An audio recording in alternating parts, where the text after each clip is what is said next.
Securities offered through Cetera Advisor Networks, LLC, member FINRA SIPC. Investment advisory services offered through CWM, LLC, an SEC-registered investment advisor. Cetera Advisor Networks, LLC is under separate ownership from any other named entity. Carson Partners, a division of CWM, LLC, is a nationwide partnership of advisors. This is The Way to Wealth, with host Scott Ford, a jiu-jitsu fighting, woodworking, beekeeping entrepreneur who is also the managing director, partner, and wealth advisor of Carson Wealth. Financial freedom is the goal, and clarity and simplicity is how we'll get there. Let's get to it. This is Way to Wealth. Welcome back to the Way to Wealth podcast, where we're all about making money simple so that you can fully live now. With me today, I have Darron Miller with Foundations Insurance. Super happy to have Darron on the podcast to share his knowledge. Multiple reasons. One, I think he looks at insurance unique and has done this a long time, has a lot of value that I think he can share with the audience. And I got to say, I think he probably has the best beard in the insurance industry. So just saying. So lots of reasons. Happy to have Darron with us. And Appreciate just that. a reminder, Way to Wealth, what's it about? It's about making money simple. If you want to know like the details of the process of that and how insurance maximization fits into it, go back to podcast 1 where I covered it, and that'll be a refresher. But it's one of the foundational bricks and pillars in Way to Wealth. You need your foundation in place before you can start moving forward fastly. And insurance maximization is a piece of that, clearly. So, Darron, thanks for being with us. And what I would love to start with, just for the benefit of the audience, I know you, they may or may not. So I'd just love to get a bit of your backstory and what led you into this business of insurance. Okay, great. Thanks for having me here. My dad became a State Farm insurance agent when I was in 6th grade. And from that day on, all I ever wanted to do was be an insurance agent. I wanted to do what my dad did. So I started working in his office almost immediately, licking stamps. And then as I got older, I started answering phones and talking to people about insurance. I wanted to become a State Farm agent. And in order to do that, I had to have a bachelor's degree. So I went to school and graduated from BYU in insurance and risk management, where I learned a lot about the basic strategies of insurance and how to manage risk.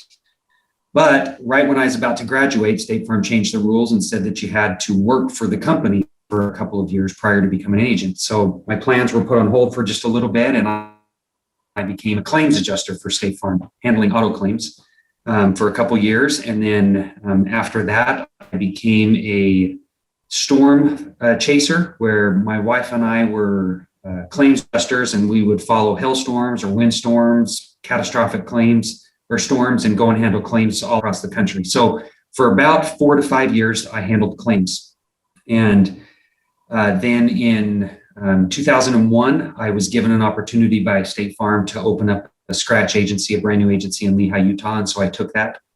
Almost from day one, I implemented the strategies that I learned in school, and added to that the pitfalls and things that I learned and saw in the claims department, and started teaching people about insurance and how to best utilize it, how to avoid the pitfalls, how to buy coverage ahead of time so that you weren't frustrated when a claim came about. And I met a couple of financial planners who were doing very, very similar things to what you were doing, what you are doing.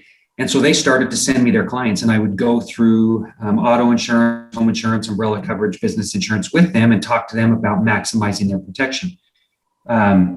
That was still when I was with State Farm. I eventually ended up leaving State Farm to buy an independent insurance agency in order to help clients all across the country, and have done that, owned an independent insurance agency since 2006. And that led me to you. Nice. Yeah, we actually ultimately met a while back from Garrett Gunderson, a good friend, both of ours. And you mentioned something earlier that really is intriguing, and I think meaningful and impactful to the audience specifically, and that is education. And you mentioned wanting to educate people about insurance, and like that's one of the 3 things that I see missing really in the industry at large. It's the reason I created the Way to Wealth, and that is way too much advice is given in this industry without a thorough understanding. Like we hear typically 10, 20% and launch into solutions when we really need to hear the last 5 to 10% before we start giving solutions. So we get real clear on the full thorough agenda of the person that we're talking to. And the second thing, there's not nearly enough teamwork, which is why I'm excited to have someone like you on board. And then third, there's not nearly enough education. That we don't teach enough about how should you be thinking about insurance. So I love that you believe in that and love that you do that. And I know that's certainly partly at least why we're connected. How would you define insurance maximization? Yeah, great question. Buying insurance is the exact same thing as transferring risk. The two terms are totally interchangeable. Whenever you're buying insurance, what you're doing is transferring risk. So in defining what insurance maximization is, I guess you could say it's transferring as much risk away from yourself as you can. So my entire process is built around how do I transfer risk away from myself for as little premium as possible. Now, the insurance industry, and this is one of the biggest problems that we've got and why you exist and why you and I are such great partners in this, is the insurance industry focuses almost 100% of their attention on minimizing premium. You watch insurance commercials, you watch any type of advertising, you go into any insurance agent's office, and their primary focus is on saving money. And while it's great to save money when you buy insurance or to pay as little as possible, it's not the ultimate goal. It's not, nobody walks into an insurance agency thinking my primary goal is to spend as little money as possible. And if they do, there may be those people. If they do, that's a different type of client that I typically don't deal with. That's a good client for a Geico or the General or those types of online companies where you're not getting expert advice. They're there to save you money, to give it to you for as cheap as possible.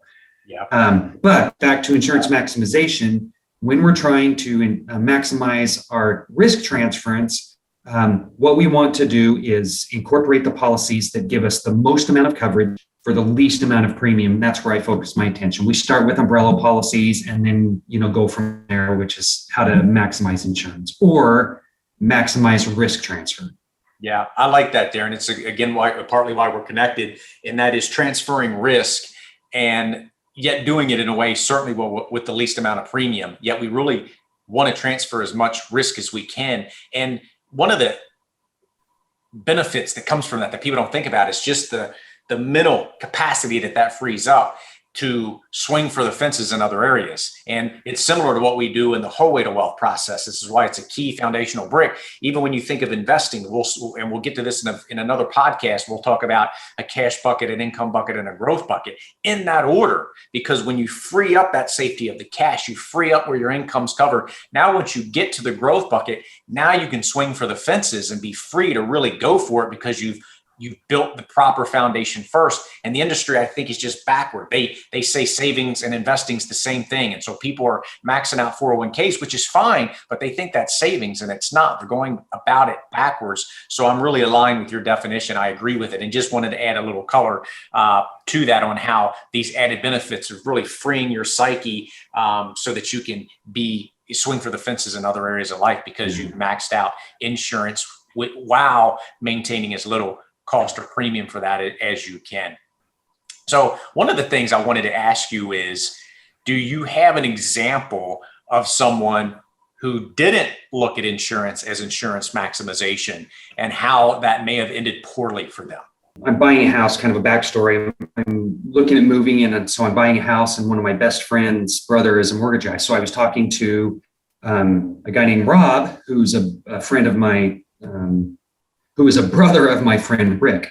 Well, almost at the exact same time one night, they both texted me a question about uninsured motorist coverage, asking, what do you do if somebody who hits you without insurance? And I didn't know whether it was Rob or whether it was Rick that had been in an accident or had been injured by somebody who didn't have insurance or what. It turns out it was their brother. And so he had gone to one of these online companies, Geico, I believe is who it was, and had bought insurance and didn't buy uninsured motorist coverage, which is there to protect you in the event that somebody hits you without insurance. to cover you. And so now you've got to, use your own money to pay for that. Well, it doesn't take very much money to buy that kind of coverage on your own policy, on your own auto policy. So you just add uninsured motorist coverage onto the auto policy. Very, very, very inexpensive because the likelihood is so low. But you just add on to your policy. He didn't. So now he's got a car that was hit and damaged by an uninsured driver that he's having to pay out of pocket, $4,000, $5,000, $6,000 because he doesn't have full coverage on the car. It's not a terribly expensive car, but he's having to pay out, $4,000, $5,000, $6,000, $7,000 to fix a car that somebody else should have had insurance for, but didn't.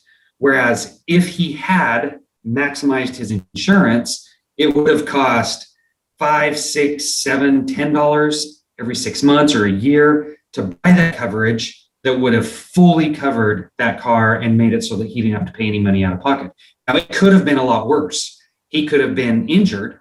And then it's, instead of $5,000, $6,000, $7,000, it's $50,000, $60,000, $70,000, $100,000, $150,000, and could be more because they're trying to nickel and dime on the front end and not taking into consideration what could happen on the back. Yeah, no, that's interesting. And I actually have a similar story that you triggered. I forgot about. My daughter was hit in the vehicle probably 5 years or so ago, and texted me all upset. I was at work, immediately went to the scene. The driver fled that hit her, and comes to find out was uninsured. Honestly, I believe Lakin had that coverage, but don't completely remember. I have to circle back and check on that, but it does happen. And so I literally had an example of that happening with my own daughter. So how about an example of someone believing and implementing insurance maximization and that benefiting them or ending well? Any examples of that? Oh my gosh. Yeah. Every person that I talk to, maybe an obvious one and then a less so obvious one. Anybody who gets into a severe accident where they've either injured somebody and caused somebody else a significant amount of damage, or they've been injured and have a significant amount of damage. If they've got their insurance done right, then they don't have to pay any money out of pocket to get those things fixed. I had one client that had passed out, driving home, gone into an intersection and ended up hitting somebody and causing a really, really bad accident. But because they had maximized their insurance, then the only thing they truthfully had to deal with was the mental issues coming after an accident like that, rather than the financial issues. But back to your earlier point, I call them permission slips.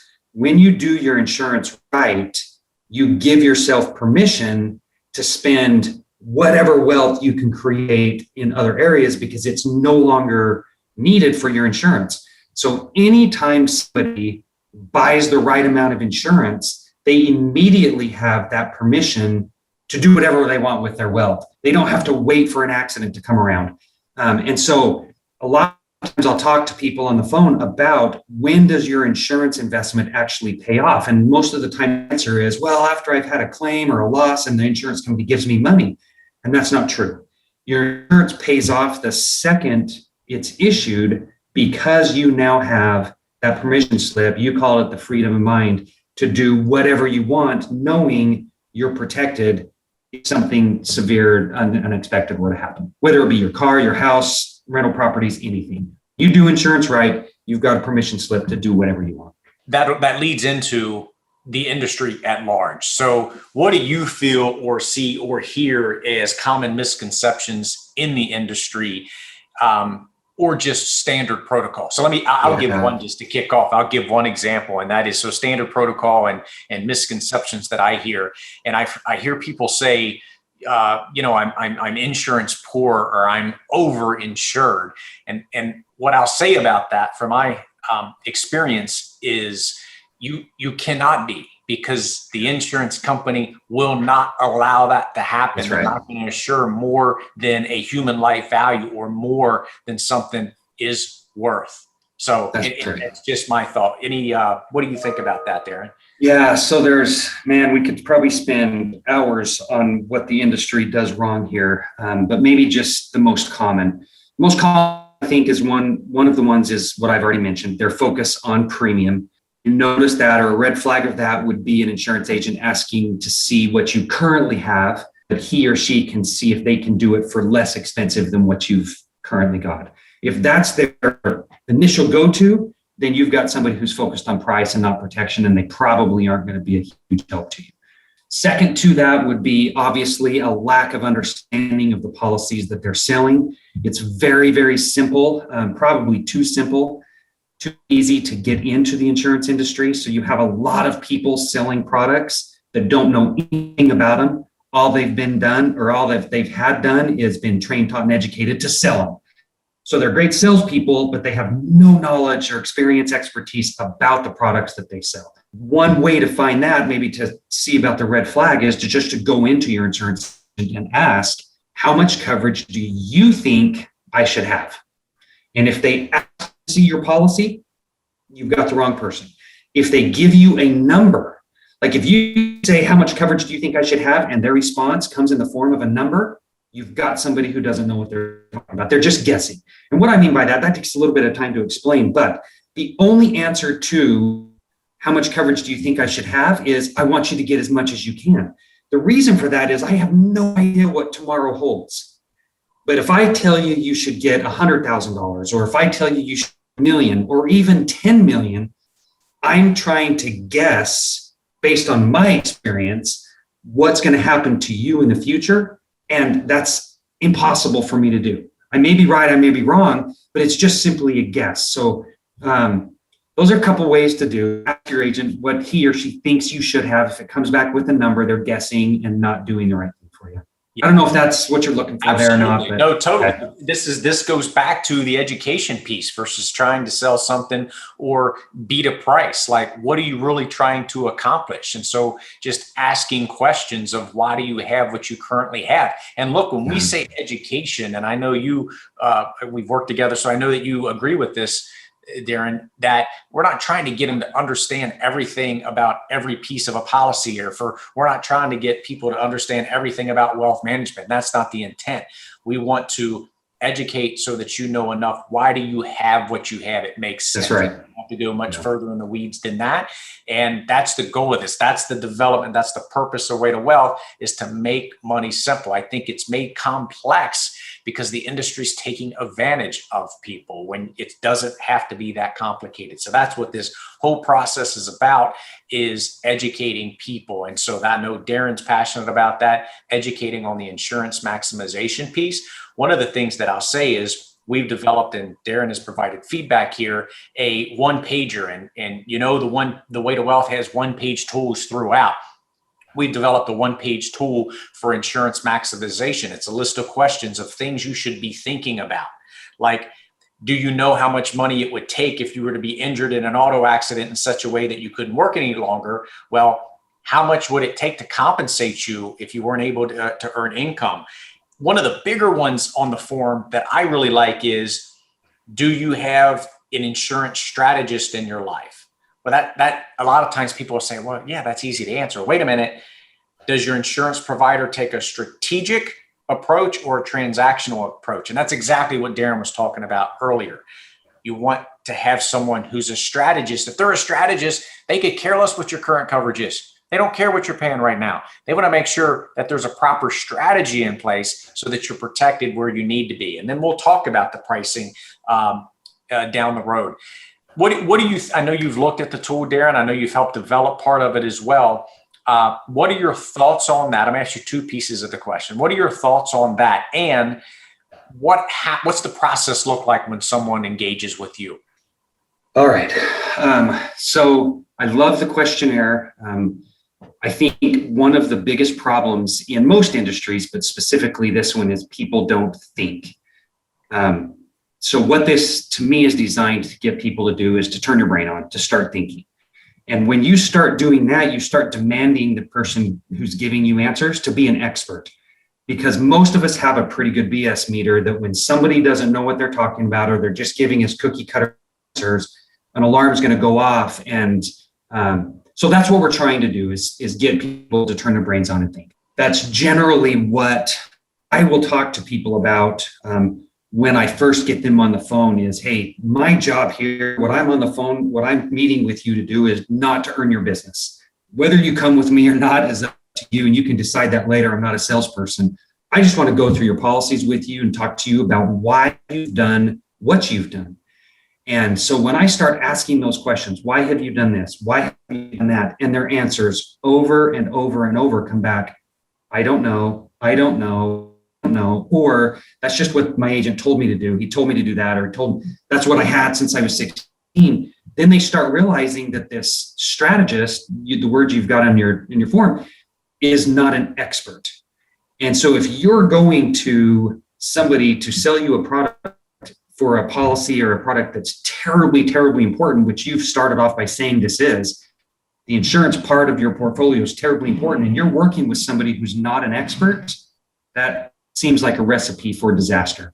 So what I'm trying to do here is provide an expert to your clients, to the people who I meet with, so that when they do buy their product or the policies, they've got knowledge, expertise, they've got an understanding behind it. Because it's such a great product, it does such great things. And the more money, the more wealth, the more assets that a person has, the more valuable my product becomes. So why wouldn't I want to teach them more and more and more about the policies and products that I've got? So that's what my process is just an educational phone call where we go deep into their policies and talk to them as detailed as they want about what they've got, why they've got it, and then help them to see what changes and strategies they can either change or implement. What I would ask at this point, Darron, thank you for being on the Way to Wealth podcast, sharing your knowledge and wisdom, as well as their killer beard, best in the insurance industry. What would you say, what's the best way, if people want to reach out, what's the best way to contact you?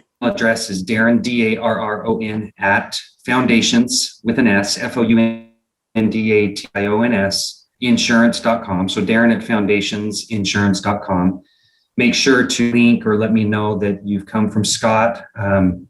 And then I will likely pass you on to one of my team members who will get us scheduled for a phone call or figure out what exactly it is that we want. But you don't have to be concerned or worried about going through a sales pitch. I'm not going to try and earn your business. I'm not going to try to pitch you to move your policies to me. But I promise you that that's going to be something that most of you will end up wanting to do anyway. You just find out that the people who are doing an insurance agent's job are not doing it very well. They're order takers. I keep thinking about saying that. And so I'll use this as the end. When you go into McDonald's drive-thru or whatever, you order a Big Mac or a hamburger or whatever, and the people on the other end are smart enough to say, okay, do you want to add fries to that? Do you want to add a drink? Do you want to add an ice cream cone? Whatever. They're more than just order takers. But unfortunately, insurance agents don't even have the sense to do that. All they're doing is saying, tell me what you had and I'll do it for a little bit less expensive, without looking at anything else that you may or may not want and trying to add it on or decrease cover, whatever, to make your strategies and processes better. Yeah, that's great. Thank you.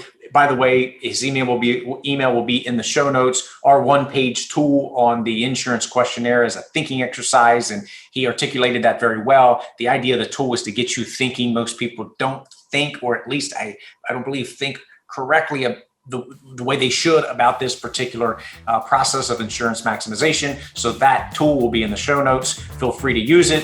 Thanks again, Darron, for joining us. And again, with the Way to Wealth, all about making money simple so that you can focus on living life fully, and you can do that now.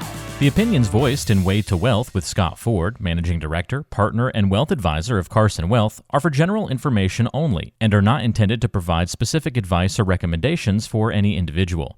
Past performance is no guarantee of future results. All indices are unmanaged and may not be invested into directly.